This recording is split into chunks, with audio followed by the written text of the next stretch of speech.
Mark had always been a man of few words, but his actions spoke louder than any speech ever could. At 35, he was doing his best to raise his 7-year-old son, Jake, alone in a small apartment tucked into the corner of a quiet neighborhood. Life hadn't been kind to them since Mark's wife passed away 5 years earlier, leaving him to juggle work and parenting while struggling to make ends meet. Yet, despite the hardships, Mark never let bitterness take root in his heart. Instead, he poured everything he had into giving Jake a stable life. Even if stable meant living paycheck to paycheck and making sacrifices most people wouldn't understand. Their days followed a predictable rhythm. Mark would wake up early, pack Jake's lunch, and drop him off at school before heading to whatever odd job awaited him that day. Fixing roofs, painting houses, or hauling furniture. By evening, they'd reunite over dinner, talking about their days and laughing at Jake's stories about school. It wasn't much, but it was theirs. A fragile yet precious routine built on love and determination.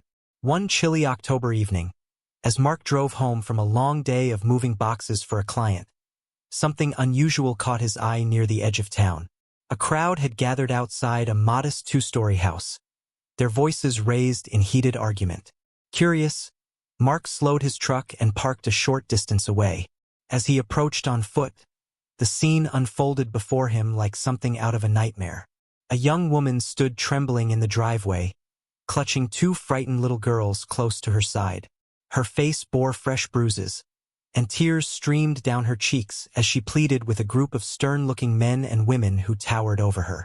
The children clung to her legs, their wide eyes filled with terror.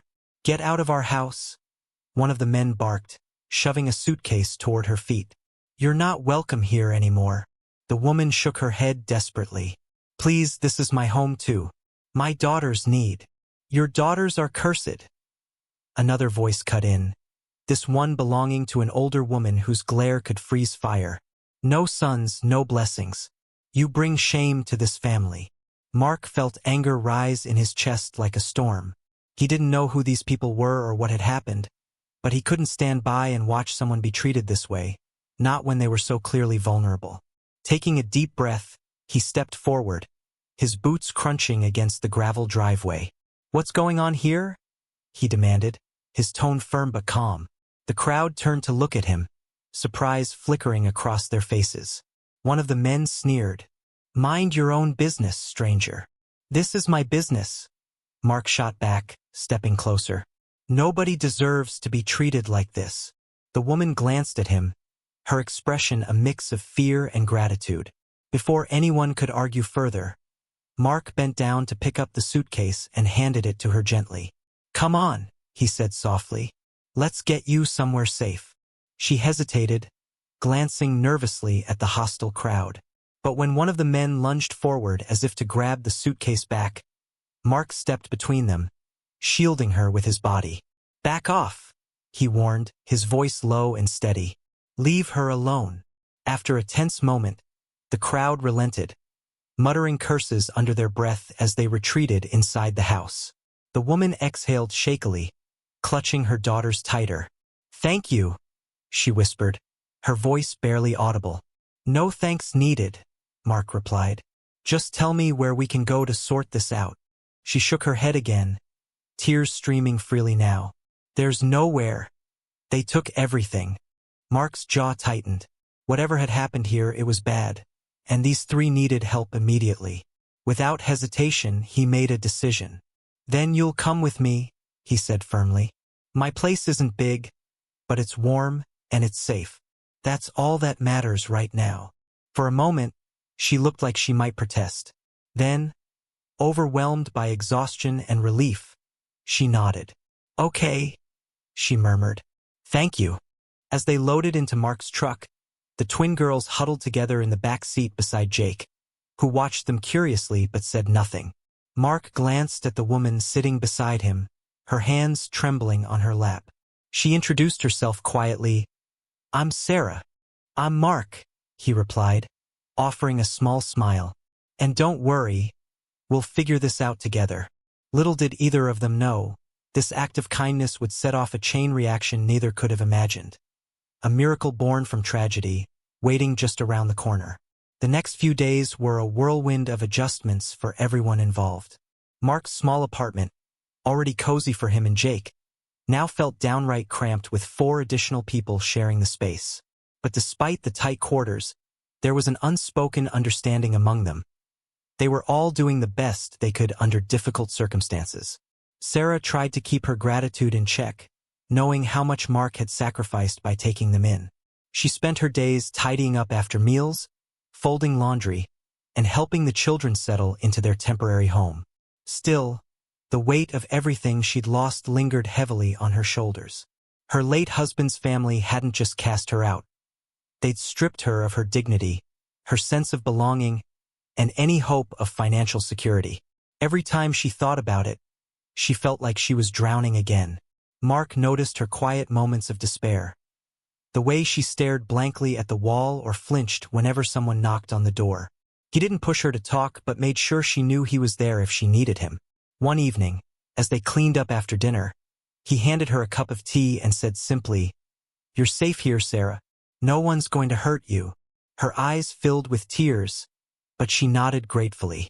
"I don't know what I would have done without you," she admitted softly. "I was so scared.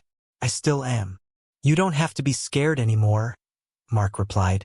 "We'll figure this out together, one step at a time."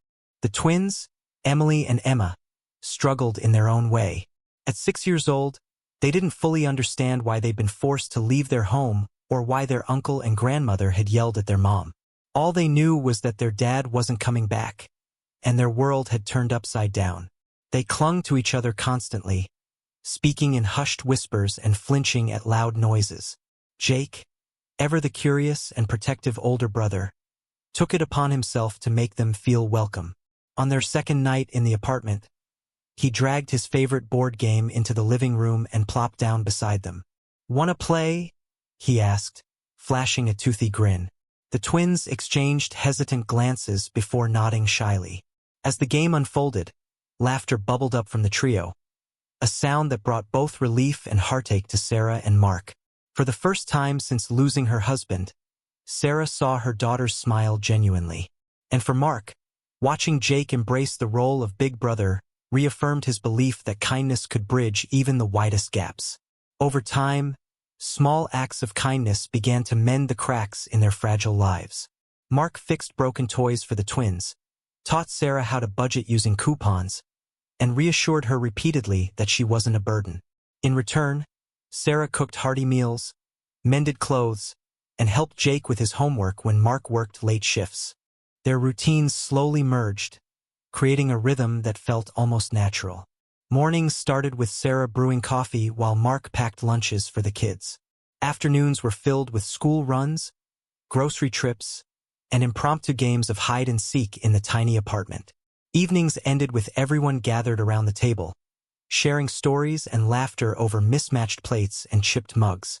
Despite these moments of warmth, tensions occasionally surfaced.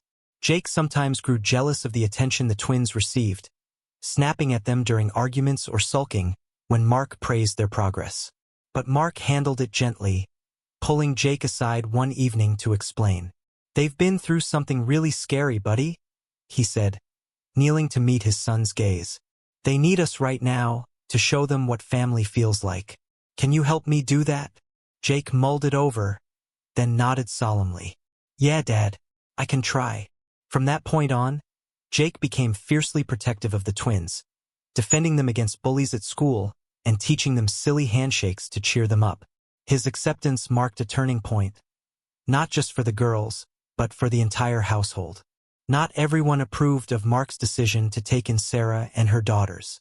Word spread quickly through the neighborhood, fueled by gossiping neighbors who whispered behind closed doors. Some accused him of meddling in affairs that weren't his business. Others hinted that Sarah must have manipulated him somehow. A few even suggested darker motives, questioning whether Mark had ulterior intentions. One particularly harsh comment came from Mrs. Hargrove, an elderly woman who lived across the hall. "You're setting yourself up for trouble," she warned one afternoon as Mark carried groceries inside. "People will talk, you know. Let them talk," Mark replied evenly, meeting her gaze. "I'm not doing this for them." I'm doing it because it's the right thing to do. Mrs. Hargrove huffed and walked away, muttering under her breath. But Mark didn't care. He'd faced judgment before. After losing his wife, raising Jake alone, struggling financially, and he knew better than to let other people's opinions dictate his life. What mattered most was the happiness and safety of those under his roof. Moments of connection amid the chaos. Moments of connection began to blossom between Mark and Sarah.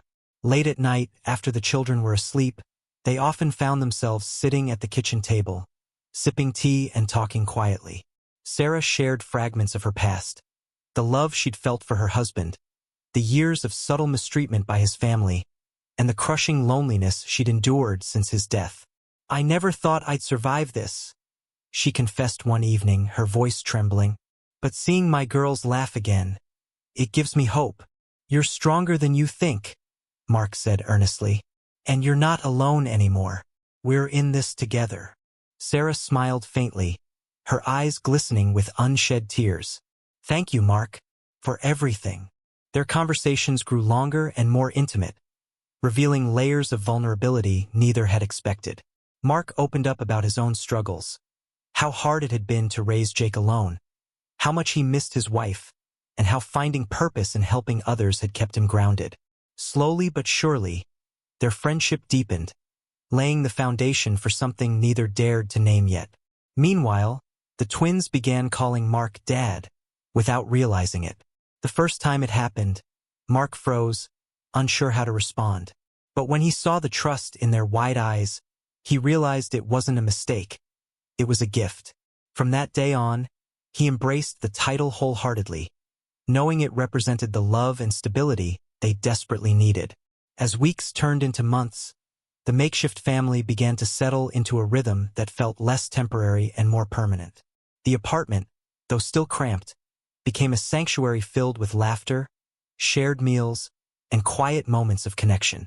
For Sarah, this newfound stability allowed her to confront the pain she'd buried deep inside, pain that had festered for years under the weight of abuse and rejection. One evening, after tucking the twins into bed, Sarah found herself sitting alone on the couch, staring at an old photograph of her late husband. Tears welled in her eyes as memories flooded back. The joy of their wedding day, the heartbreak of his passing, and the cruelty of his family afterward. She felt overwhelmed by guilt, wondering if she'd failed him somehow by not being strong enough to stand up to his relatives sooner. Mark noticed her distress from the kitchen doorway. Setting down the dish he'd been drying, he approached quietly and sat beside her. "You okay?" he asked gently. Sarah shook her head, clutching the photo tightly. "I don't know how to move forward," she admitted, her voice breaking. "Every time I think about what they did, it feels like I'm losing him all over again." Mark placed a comforting hand on her shoulder. "You didn't lose him because of anything you did wrong. He loved you, Sarah. And your girls, they need you now more than ever. You're their whole world." His words struck a chord within her. For so long, she'd blamed herself for everything. Their financial struggles, her husband's death, even her in-laws' hatred. But hearing Mark remind her of her worth made her realize she deserved better. She deserved peace. "Thank you," she whispered, leaning into his presence. It was the first time she'd let someone else carry part of her burden, and it felt liberating. While Sarah worked through her trauma, Mark faced his own internal battles. Providing for 5 people on his modest income wasn't easy, and there were days when doubt crept in. Could he truly give everyone the life they deserved? Was he asking too much of Jake to share his home and his dad with another family? One particularly tough morning, Mark sat at the kitchen table staring at a stack of bills. His shoulders slumped under the weight of responsibility, and he sighed heavily. Jake, noticing his father's distress, climbed onto his lap. "What's wrong, Dad?" Jake asked, his brow furrowed with concern. "Nothing, buddy," Mark replied, forcing a smile. "Just thinking about stuff." Jake frowned. "Are we gonna be okay?" Mark hugged him close. "Yeah, we're gonna be okay. We always find a way, don't we?" But later that night, as Sarah tucked the twins into bed, she overheard Mark talking to himself in the kitchen. I just wish I could do more, he muttered, running a hand through his hair. Moved by his selflessness, Sarah stepped in. You're doing plenty, Mark, she said softly, startling him. More than anyone could ask for. Don't forget, you're not alone in this either. Her reassurance meant the world to him. Slowly, he began to accept that he didn't have to shoulder everything on his own. Together, they were stronger. Determined to reclaim some semblance of justice, Sarah decided it was time to fight back against her in-laws. With Mark's encouragement, she hired a lawyer using savings she'd managed to hide before being thrown out. The legal process was grueling. Long hours spent gathering evidence, recounting painful memories, and facing hostile interrogations from her in-laws' attorneys. But Mark stood by her every step of the way. He attended court hearings, offered moral support during sleepless nights, and even dipped into his emergency fund to cover additional legal fees. When Sarah expressed guilt over relying on him so much, Mark silenced her protests with a firm look. This isn't about owing me anything, he said. It's about doing what's right for you and the girls. Let me help you, Sarah. That's what families do. The trial dragged on for months, testing everyone's patience and resolve. But finally, one crisp spring morning, the judge delivered a verdict in Sarah's favor. Her in-laws were ordered to return a portion of her late husband's estate, including money and property rightfully belonging to her daughters. The courtroom erupted in cheers as Sarah collapsed into Mark's arms, sobbing with relief. Outside the courthouse, reporters swarmed them, eager for sound bites. But Sarah ignored them, focusing instead on the smiling faces of her daughters and the reassuring presence of Mark and Jake. For the first time in years, she felt like she could breathe freely. The victory marked a turning point, not just legally, but emotionally, for the entire family. Sarah no longer carried the shame her in-laws had tried to impose on her. Instead, she embraced her role as a mother and partner, finding strength in the love surrounding her. One evening, as they celebrated the win with homemade pizza and laughter, Sarah caught Mark's eye across the table. There was something unspoken between them, a spark of gratitude, admiration, and perhaps something deeper. Later that night, as the children slept soundly, she joined him on the porch, where he sat sipping coffee and gazing at the stars. I don't know how to thank you for everything you've done, she said, her voice soft but steady. You saved us, Mark. All of us. He smiled, reaching for her hand. You saved me too, Sarah.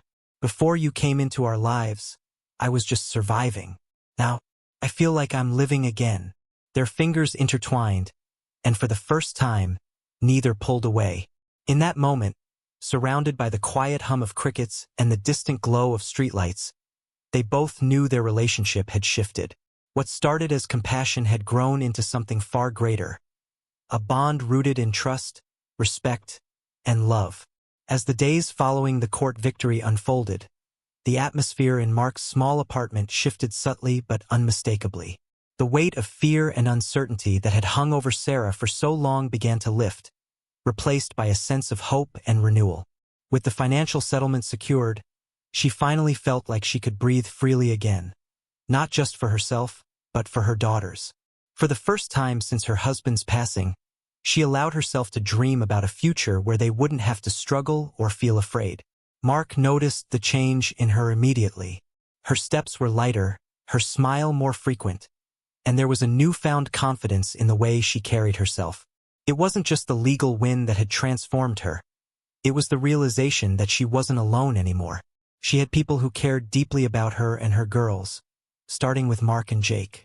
And while she still wrestled with guilt over relying on them, she couldn't deny the warmth their bond brought into her life. One afternoon, as Sarah sat at the kitchen table going over paperwork from the lawyer, Mark walked in carrying groceries.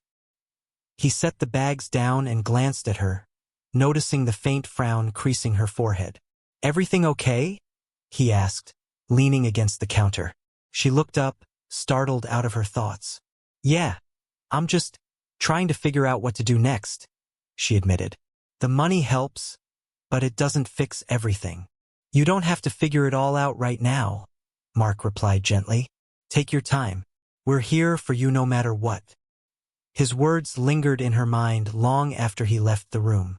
Slowly, an idea began to form. One that would not only provide stability for her family, but also honor the man who had believed in her when she doubted herself. That evening, she called him back to the table and laid out her plan. "I want us to buy a house," she said, her voice steady despite the nervous flutter in her chest. "Something big enough for all of us. A real home."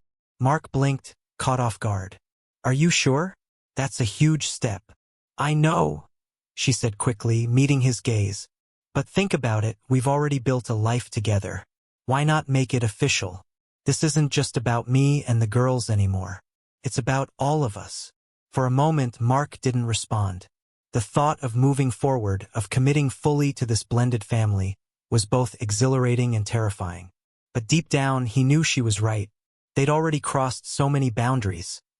Why stop now? "Okay," he said finally, a grin spreading across his face.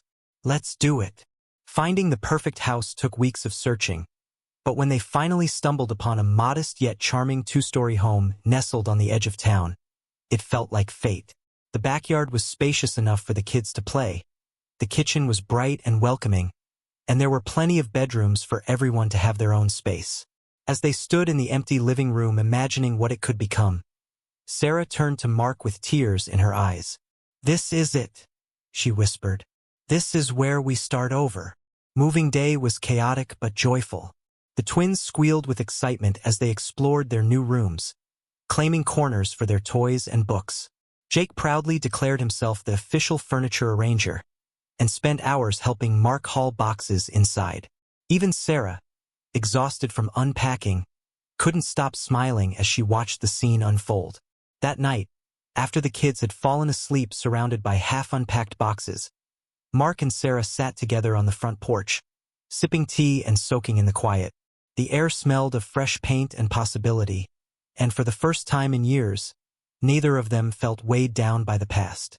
"We did it," Sarah murmured, resting her head on Mark's shoulder. "I can't believe it's real." "It's real," he assured her, wrapping an arm around her. "And it's just the beginning." Over the next few months, their new home became a reflection of the love and resilience that held them together. Photos of the children lined the walls, handprints decorated the fridge, and mismatched furniture told stories of thrift store adventures. Sarah threw herself into creating routines that gave structure to their days, while Mark focused on teaching the kids important lessons about responsibility and kindness. Jake and the twins grew inseparable, their laughter echoing through the halls as they played hide-and-seek or built forts out of blankets. To Mark, watching them interact felt like witnessing something miraculous, a second chance at the kind of family he'd always dreamed of having. Meanwhile, Sarah and Mark's relationship continued to evolve. What had started as friendship blossomed into something deeper, built on shared experiences and mutual respect.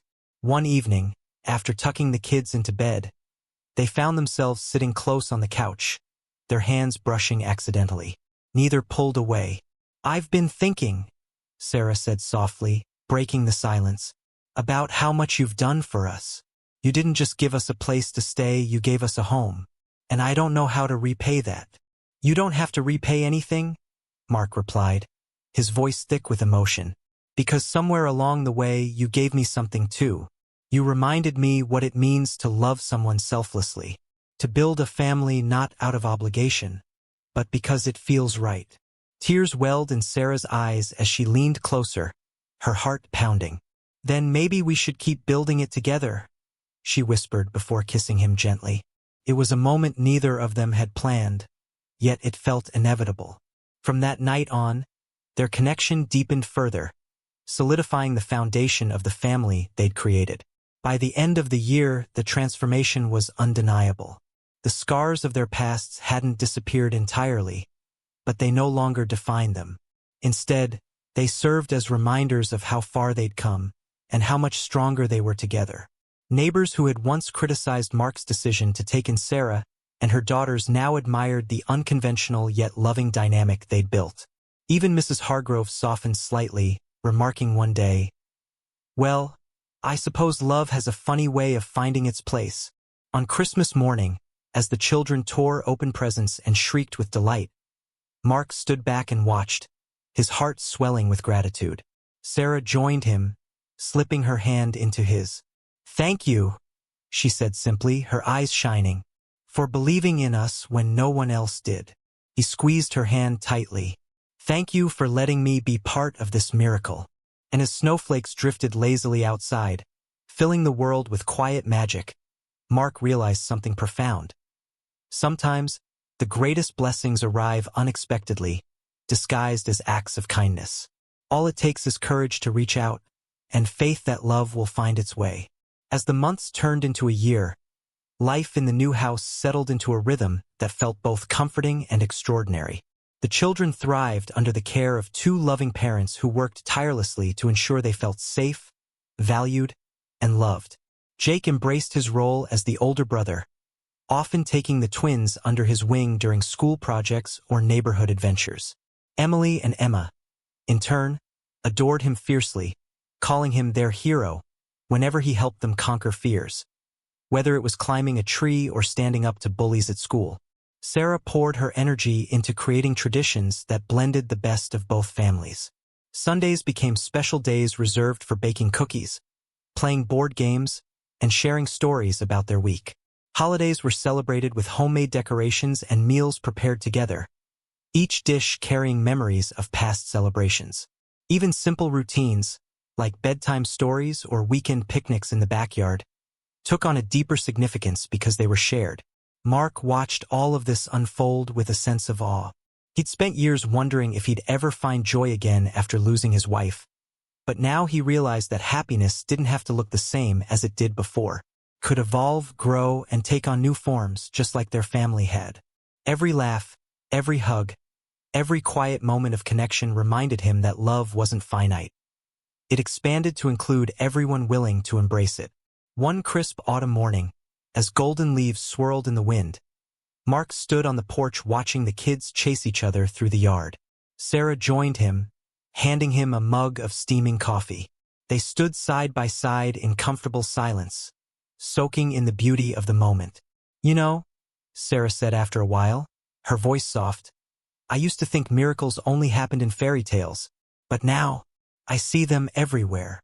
Mark glanced at her, a smile tugging at his lips. "Yeah? Like what?" "Like us," she replied simply, gesturing to the scene before them. "Look at what we've built. A home, a family, a future none of us could have imagined. That feels pretty miraculous to me." He nodded, feeling a lump rise in his throat. "It does to me too." The twins spotted them on the porch and came running, giggling as they tugged Mark and Sarah back outside to join their game. Jake followed close behind, laughing as he pretended to be a monster chasing the younger kids. For hours, they played together, their laughter echoing through the trees until the sun dipped below the horizon, painting the sky in hues of orange and pink. Later that evening, after the kids were tucked into bed, Mark and Sarah sat together in the living room, surrounded by the cozy chaos of their blended lives. She rested her head on his shoulder, and he wrapped an arm around her, marveling at how natural it felt to call her his partner, not just in raising their children, but in navigating life itself. "I never thought I'd feel this way again," Sarah admitted quietly. "Happy. Whole. Like I'm exactly where I'm supposed to be." "Me neither," Mark confessed. "But I guess sometimes, when you least expect it, life gives you a second chance. You just have to be brave enough to take it." She smiled, leaning into him. "We're lucky, aren't we?" "Yeah," he agreed, kissing the top of her head. "We really are." A few weeks later, as winter approached, the family gathered around the fireplace to celebrate another milestone, Jake's 8th birthday. The twins had spent days crafting handmade cards covered in glitter and stickers, while Sarah baked his favorite cake, chocolate with rainbow sprinkles. Mark hung streamers and balloons throughout the living room, transforming the space into a festive haven. When Jake blew out the candles, surrounded by the people he loved most, his grin stretched wider than anyone had ever seen. "This is the best birthday ever," he declared, throwing his arms around Mark and Sarah in a tight hug. The twins chimed in, holding up their cards proudly. "And next year, We'll make even better ones, Emily promised, while Emma nodded enthusiastically. Mark laughed, ruffling Jake's hair. Sounds like a plan. As the celebration wound down and the kids drifted off to bed, exhausted from the day's excitement, Mark and Sarah lingered by the fire, sipping hot cocoa. The warmth of the flames mirrored the glow in their hearts, a reminder of how far they'd come since that fateful night when Mark stepped forward to help a stranger in need. We should write it down someday, Sarah mused, staring into the flickering light. Our story, so the kids will always remember how we found each other. Mark nodded, squeezing her hand. Maybe, but I think they already know. They'll carry it with them forever, the lesson that kindness can change everything, that love can heal even the deepest wounds. Sarah smiled, resting her head on his shoulder. You're right, and maybe one day, they'll pass that lesson on to someone else who needs it. Outside, snow began to fall softly, blanketing the world in white. Inside, the house glowed with warmth and laughter, filled with the sounds of a family bound not by blood, but by choice, and by the miracle of finding each other when they needed it most. As Mark gazed at Sarah, then at the sleeping children upstairs, he felt a profound sense of peace. Life hadn't been easy, and there would undoubtedly be challenges ahead. But for now, in this moment, everything was perfect. Love had found its way just as it always did, and it had brought them all home.